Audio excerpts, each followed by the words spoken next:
50% des Français disent qu'ils ont besoin de conseils sur les bons placements d'aujourd'hui. Enfin, il est, pour 55% de ces Français, compliqué de trouver des informations sur les différents produits d'épargne. Donc en termes d'information et de conseils, manifestement, la perception n'est pas très bonne. C'est à travers la profession organisée que l'on peut développer la confiance.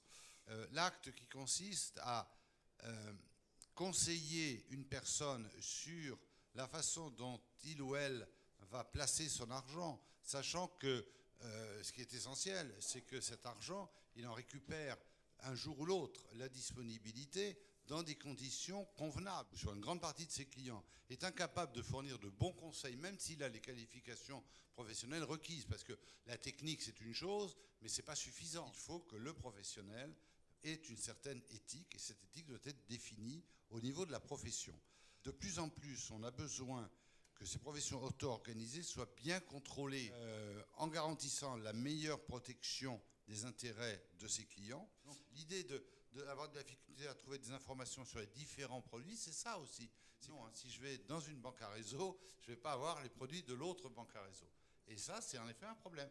On part de la banque qui a sa salle de marché, qui produit, etc., qui va le faire vendre dans son réseau. Et on n'a absolument pas, alors il existe difficulté à trouver et à mettre en concurrence facilement les différents intermédiaires.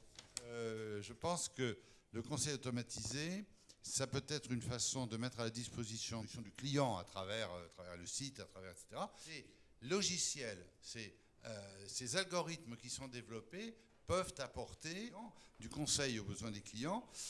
Et puis en même temps, ils peuvent être extrêmement dangereux. D'abord parce qu'aujourd'hui, personne n'a prévu, a priori, d'auditer les logiciels et les algorithmes en question. Il y a un certain nombre de règles de contrôle qui doivent être mises en place. C'est la responsabilité des pouvoirs publics.